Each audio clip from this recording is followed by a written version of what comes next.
Wilujeng Sumping di Rebo Nyunda ngamumule kabudayaan Sunda.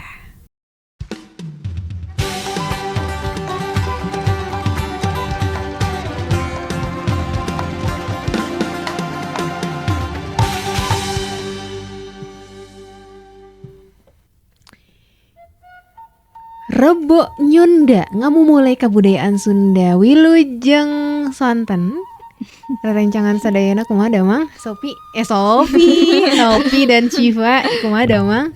Alhamdulillah damang. Teteh kumaha Damang? Alhamdulillah damang. Ya, ayeuna dinten Rebo, kumargi dinten Rebo urang sadayana coba ngamumule kabudayaan Sunda dan ngobrol-ngobrol tentang kesundaan.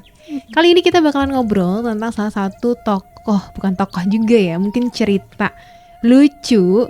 Sering banget kalau di sekolah-sekolah suka ada cerita-cerita tentang si Kabayan.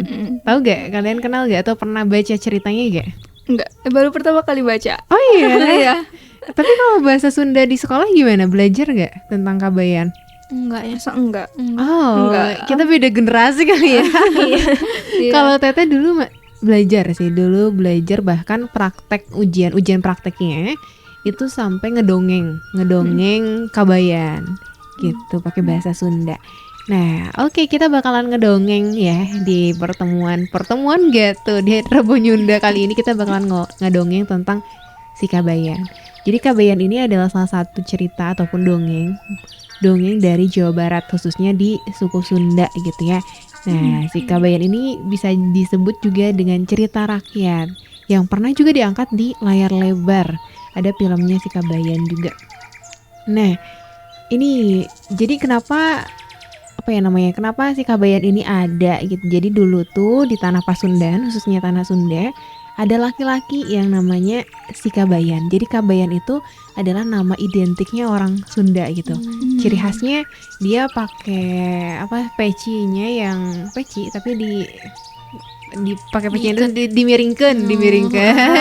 Terus pakai sarung yang dililit di sini ya gitu. Itu ciri khasnya si Kabayan gitu ya. Nah, Kabayan ini kalau secara tokoh dia tuh lucu tapi pemalas gitu ya. Pemalas tapi dia tuh banyak idenya gitu lah. Dan pandai juga, pemalas tapi pandai, tapi kayak ide-idenya tuh ide-ide yang mungkin bagaimana cara dia menghilang dari suruhan-suruhan itu gitu ya. Nah, kita coba cerita, kita ngambil ngedongeng satu dongeng. Nanti kita coba ambil hikmahnya apa. Mau dari siapa dulu? Nopi apa Syifa? Nopi dulu. Boleh, sok. Satu dongeng doang. Satu dongeng doang, nanti kita coba ambil hikmahnya. Ini ada yang metik buah nangka. Kumaha tuh? Gini. Pada hari yang lain mertuanya si Kabayan tuh nyuruh si Kabayan buat metik buah nangka yang udah mateng kan. Si pohon buah nangkanya tuh tumbuhnya tuh di pinggir sungai. Terus si batang pohonnya tuh kayak menjorok ke atas sungai gitu. Nah, terus kan si Kabayan tuh sifatnya pemalas ya. Iya, betul. Nah, dia tuh males ngikutin kemauan mertuanya. Nah, terus mertuanya si Kabayan tuh marah lah tuh. Terus akhirnya si Kabayan nurut, mungkin karena dimarahin kali ya. Nah, terus si Kabayan tuh manjat pohon tuh buat metik buah mangga. Tapi nangka mana? Iya. Tiba-tiba jadi mangga. Sorry. Terus pas udah dipetik tuh ternyata si buah nangkanya tuh malah jatuh ke sungai. Terus si Kabayan tuh malah ngebiarin si buah nangkanya tuh hanyut dibawa sama sungai gitu. Terus bentar. Mertua si Kabayannya tuh kayak heran karena kan si Kabayan pulangnya bawa buah nangka. Terus dengan nada jengkel mertua si Kabayan menanyakan buah nangka yang dipetik. Dengan wajah polosnya si Kabayan mengatakan bahwa buah nangka itu telah dimintanya untuk pulang lebih dahulu. Mertua si Kabayan semakin tidak mengerti maksud menantunya. Kemudian si Kabayan cerita saat metik buah mangka, dia tuh si buah nangkanya tuh jatuh ke sungai dan dibiarin. Dan membiarkan buah nangka itu hanyut dan akan tiba terlebih dahulu di rumah. Terus mertuanya si Kabayan tuh percaya, kemudian nuduh si Kabayan malas bawa nangka ke rumah. Tapi meskipun dimarahin si Kabayan tuh cuman ketawa-ketawa doang gitu, kayak nggak peduli Iya, gitu. iya, iya, Dan iya, iya. Apa Tuh. tuh? Kira-kira hikmahnya apa tuh dari cerita itu menurut si Pak? jangan jadi pemalas sih. Mm. Itu Ada hikmahnya gitu. Ada. ada itu kan bisa dikejar padahal ya si buah nangkanya. Gampang meren, malah dibiarin dulu. Oke, Itu paling. itu ya dari buah nangka. Gitu si Kabayan ngalah nangka. Kalau dari Novi. Ada cerita tentang apa? Metik kacang koro. Apa tuh Koro. kacang koro? Koro-poro. Koro di sini mah. Ceritanya tuh waktu si Kaben disuruh lagi kan sama menantunya buat apa? Metik kacang koro di kebun gitu. Mm. Terus sambil bawa karung tuh buat ngewadahin si kacang koronya kan. Terus waktu udah metik beberapa kacang koro, tiba-tiba males lagi tuh, emang kebiasaannya males kan. Jadi kayak diam lagi aja gitu. Terus sambil milih tidur di dalam karung. Jadi masuk ke dalam karungnya gitu si kebayarnya tuh. Terus waktu udah azan zuhur tuh menantunya kan nyari-nyari ya Iya, kemana si Kabayan gitu kan. Kabur nih bocah. Nyari-nyari terus ngiranya udah pulang duluan tuh ke rumah. Waktu mertuanya nyari-nyari sambil apa namanya tuh nyari Kabayan gitu.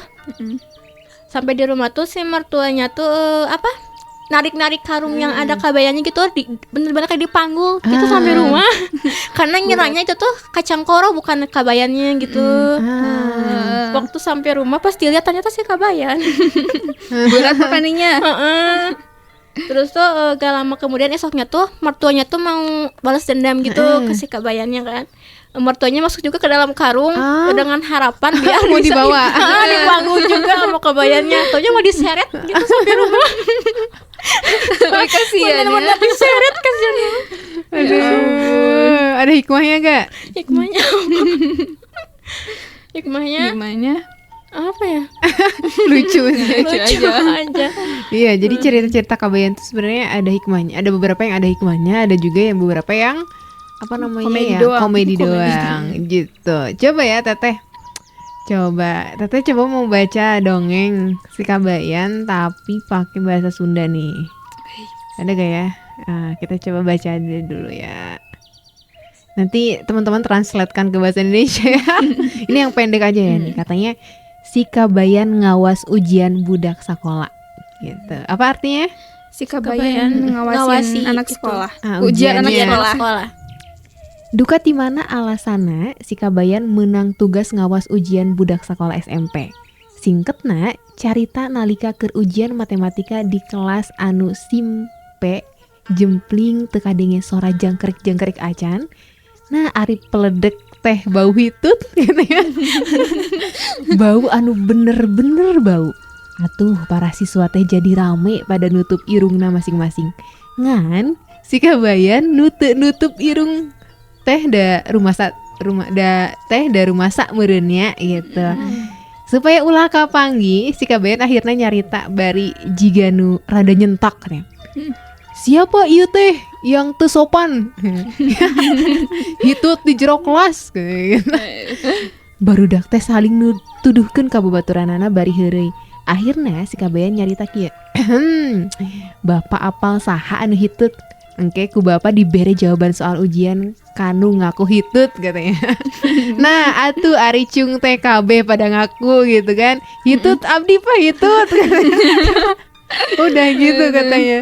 Jadi apa ya ceritanya mungkin Kabayan tuh cerita-cerita apa namanya cerita-cerita lucu yang mungkin teman-teman kalau misalkan lagi galau galau gitu bisa baca-baca tentang ceritanya si Kabayan karena Kabayan ini adalah ikoniknya orang Sunda gitu guys.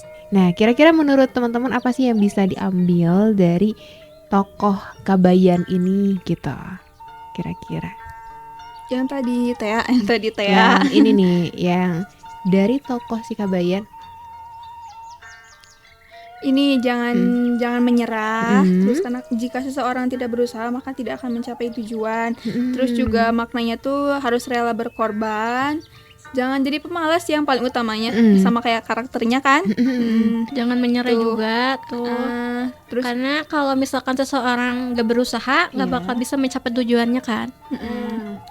Oke, itu ya. Jadi dari tokoh Kabayan ikoniknya orang Sunda, ya walaupun misalkan ciri khasnya lucu gitu ya, tapi memang kalau ciri khas Kabayan tuh pemalas, Iya. banyak akalnya gitu ya, Mm-mm. banyak idenya supaya ya tadi menghilang ataupun menghindar dari suruhan-suruhan mertuanya gitu.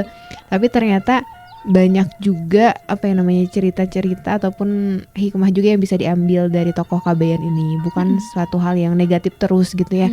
Tadi kita bisa belajar tentang jangan males-malesan kayak si Kabayan gitu ya.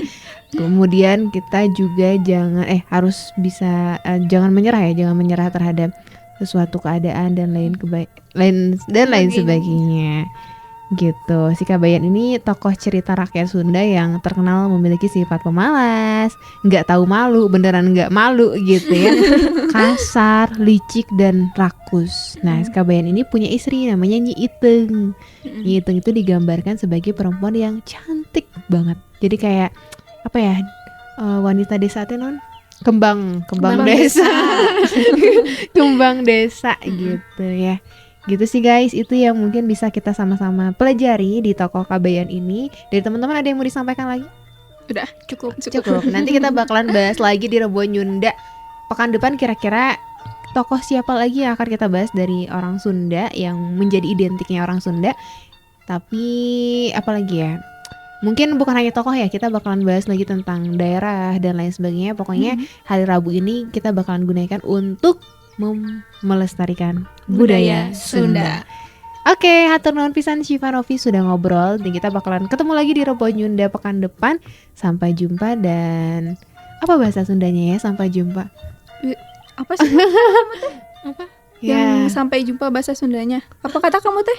Walai. Tepang deh. Ah. Bukan tepang deh mah. Tepang deui mah ketemu lagi. Heeh. Ya, nantilah Sampai pokoknya jumpa, we. sampai jumpa Sampai we. jumpa, we. Dadah.